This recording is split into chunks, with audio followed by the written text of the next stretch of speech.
Bismillahirrahmanirrahim. Assalamualaikum warahmatullahi wabarakatuh. Alhamdulillah wassalatu wassalamu ala Rasulillah wa ala alihi wa sahbihi wa mawalah.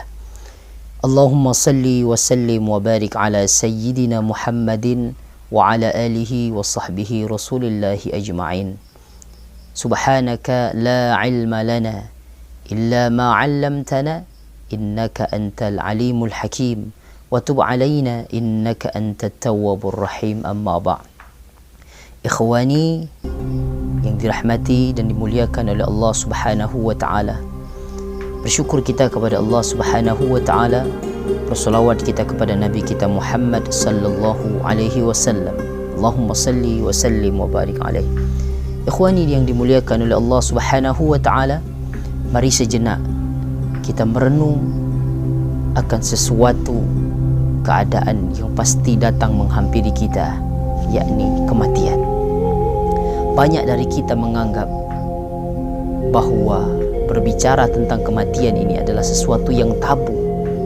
Tapi tahukah kita, mau tidak mau, suka atau tidak suka, tamu kematian ini pasti akan datang menghampiri kita. Kematian tidak memandang si kaya, si miskin, yang tua, yang muda, yang sehat ataupun yang sakit. Kalau sudah datang waktunya, maka semua kita akan kembali kepada Allah Subhanahu wa taala.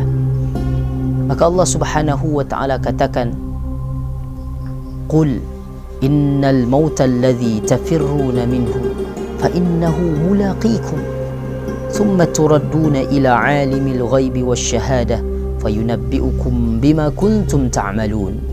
Kata Allah dalam surah Jumu'ah, wahai Muhammad, katakan kepada umatmu, kepada orang-orang yang seakan-akan masih belum meyakini akan kematian, masih meremehkan, belum mempersiapkan tentang kematian ini. Kata Allah, fa innahu mulaqikum, suatu saat pasti dia akan datang kepada dirimu, dan kemudian engkau akan dikembalikan kepada zat yang maha mengetahui segalanya, Allah Rabbal Alamin.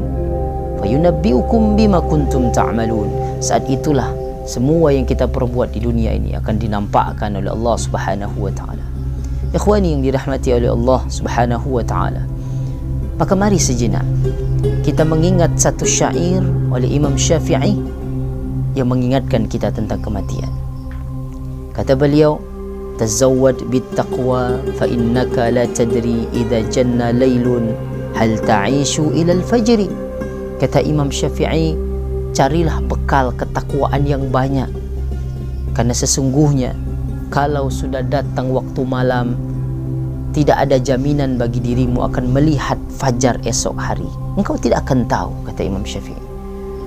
Kam min fata amsa wa asbaha dhahikan wa qad nusijat akfanuhu wa huwa la yadri. Berapa banyak dari para pemuda, dari orang-orang yang sore, pagi habis dirinya dengan tertawa dan tertawa saja, tapi mereka tidak sadar kain kapan mereka telah ditenun. Mereka tidak mengetahui.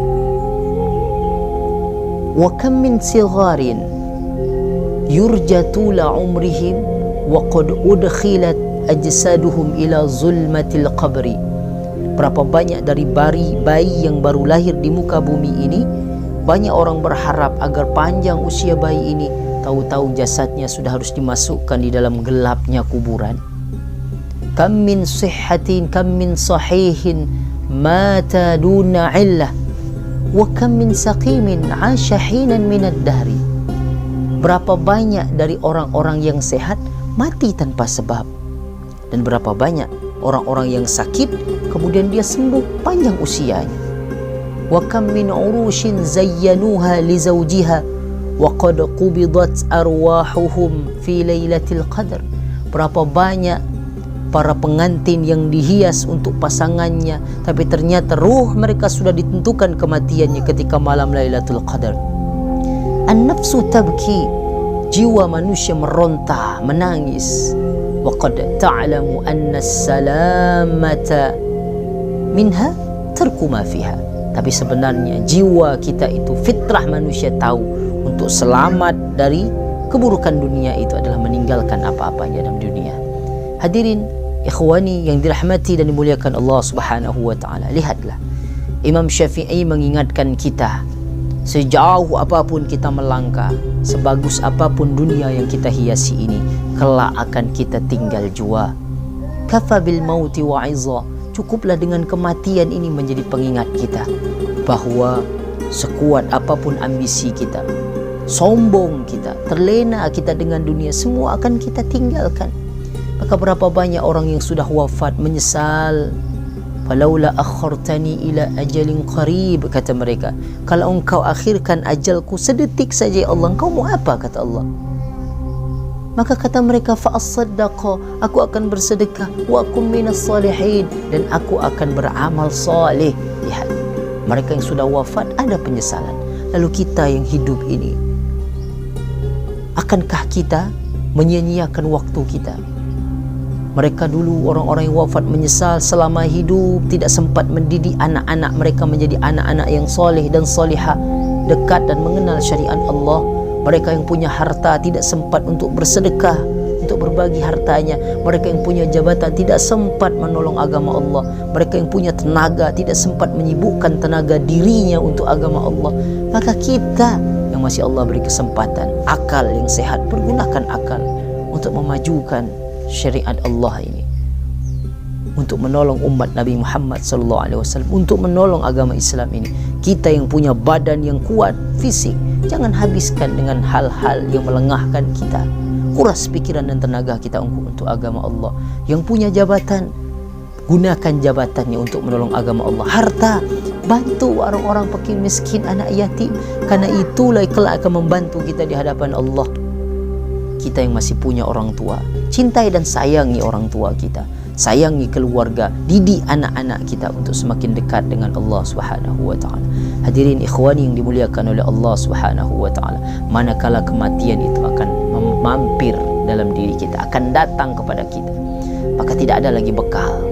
Ketika ruh kita dicabut, sakaratul maut, dari ujung kaki sampai lutut, dari lutut ke pusar, dari pusar mulai naik sedikit keluar, mulai saat itu nampak semua apa yang pernah kita buat di dunia. Baru di dunia sudah Allah nampakkan ketika sakaratul maut.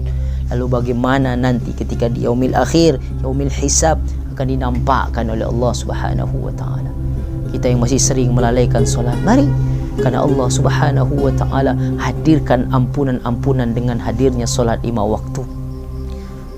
As-salawatul khamas wal jum'ah bainal jum'ah mukaffiratun bainahunna. Kata Nabi, solat 5 waktu dari jarak 1 waktu Jumat ke Jumat, ada pengampunan dosa di dalamnya. Berapa banyak dosa yang kita buat, Allah hadirkan solat untuk pengampunannya. Maka mumpung jiwa roh masih ada di dalam jasad ini, jangan kita lalaikan, jangan kita tinggalkan, agar kita wafat dalam keadaan husnul khatimah. Dan mudah-mudahan Allah tutup kita dalam keadaan yang baik. Hadani wa iyyakum jami'an. Assalamualaikum warahmatullahi wabarakatuh.